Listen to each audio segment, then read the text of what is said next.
There's no rush. We got all night. Maybe you don't, but we do. And you guys probably aren't even watching all this. So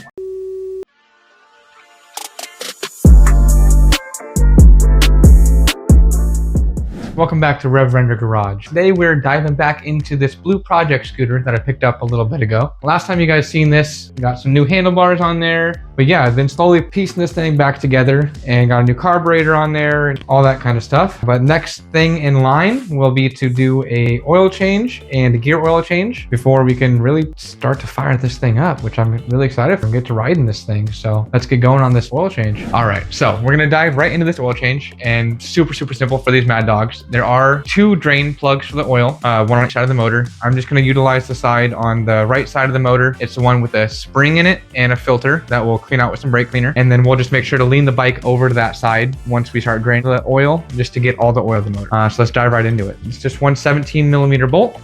Loosen that, and then we'll get a little catch pan for the oil and get it drained. All right. Where's the spring skin? All right. Sure.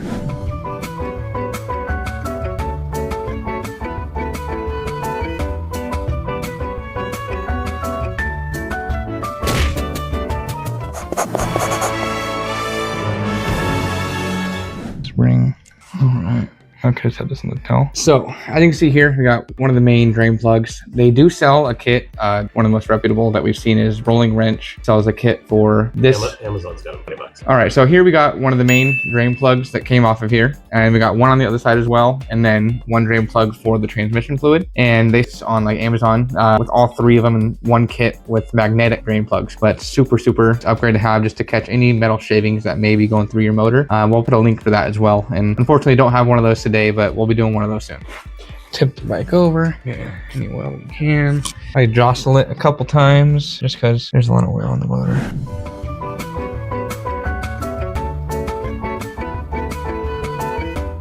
Now that we got the oil drained, we're going to go ahead and grab this filter that comes out of the oil. Grab some brake clean. I'm going to put it right above the oil just so I don't get nothing else all dirty. Get it all cleaned out. And the whole time, make sure you're looking for little metal flakes anywhere in there. Anything that's shimmering or shiny could mean that you've got some rubbing going on in your engine. Looks pretty clean, not worried. A big chunks, nothing like that came out, so shouldn't have no issues. These small little motors are pretty resilient as long as you just keep up on some maintenance. But that's cleaned out. Now we're gonna wipe down the spring, wipe down the drain plug, and put it back in. Now go spring, small side, just like that. Hold that up there.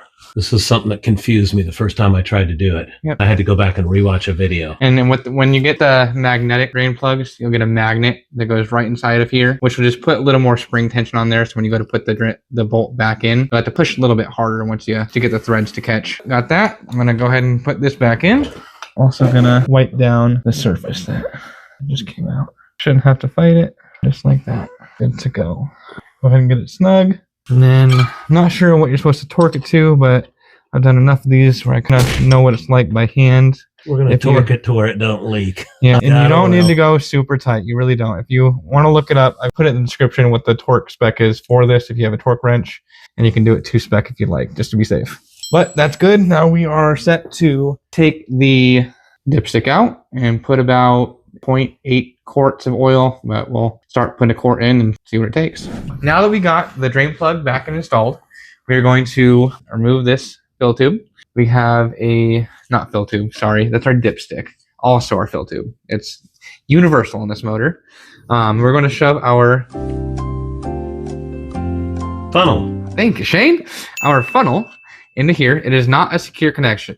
So make sure when you go to put oil in here, don't just fill your funnel up, because it will start to leak out from around the actual tube itself. It's not a big capacity in there. Like I said, maybe about 0.8 quarts to full. So we'll start by slowly putting in about a half quart to 0.6 quarts, check it just to see how it's sitting, and then add from there. So you'll just dump a little bit in and then let that filter its way down. There's no rush. We got all night. Maybe you don't, but we do. And you guys probably aren't even watching all this. So that's probably about full. And we'll go ahead, transfer this to this. Set this to the side for now. So now for this, we're going to go ahead, make sure your dipstick is cleaned off. We will put it back in, and then you always read your dipstick when your bike is level. So we'll bring our bike up, make sure our motor is level, pull it back out, Put our bike down, and you can see it's on there, but it's got to take a minute to drain all down and get itself situated. Just to be safe, let's just check it one more time. Okay, so that's cleaned off. Screw it in there. Screw it. We'll put just a little bit more in there. That's probably perfect. Go ahead and put that back in. Check for hopefully a final time. Get it back to level. Give it a second. Right in the middle. You can probably do a little more if you wanted to, but that is pretty dang safe. I think if we went back and checked it in a few minutes, it might read a little differently. You know what? Let's check that out. We'll get back to you guys in just a minute. Got the motor oil changed. Now we're going to flip over here to the gear oil. It's just a 10mm bolt to get the drain plug out, and it is right at the bottom of your CVT case. It's on here. Oh, looser than I would like it. All right, so it's loose. I'm going to get the drain pan here. I was just going to say, gear oil should be fairly clear, and that looks fairly clear. So I'm guessing we don't know how many miles are actually on this scooter yet because we haven't gotten power to the odometer. But I'm guessing by the gear oil in here, either somebody changed it, which is highly unlikely because people don't maintain this stuff the way they should. So I'm guessing there's pretty low miles on this. I can hope so, but yeah, it's definitely a big mystery bike. So I'm excited to get some power to it and see what the odometer says. Hear it crank over. The only thing we know about this motor is got okay compression by hitting the Kickstarter when I first bought it. Sounded okay, but just never had power, never had wiring hooked up in my possession. I'm excited to hear what it sounds like, but that's a good sign. That's a little bit of relief off my shoulders. That's not too bad. Got the bike level here on a piece of wood, and now we are going to use this gear oil and get this full. So just a reminder, just like a oil pan on a car, you're not trying to fill the entire reservoir of the transmission with fluid. You're just trying to fill the bottom enough to get the gears to be able to pick the oil up, keep everything lubricated inside of there. So you just got to push this in there, put a quart if it takes it, but normally just until it starts to drip a little bit of fluid out of here, and then we'll cap it up. Just throw this in here, start to squeeze. See it come out, not dripping. Just do periodic tests. Just make sure you're not having a good seal there, keeping it from coming out if it's ready to come out. I think that's about good. Now we'll grab our drain plug and cap it. And then I like to wipe everything down before I slowly get it tightened down. Just get it nice and snug, not super tight. And that is your motor oil and gear oil changed. We'll continue wrenching away at this thing until we get it fired up here hopefully soon.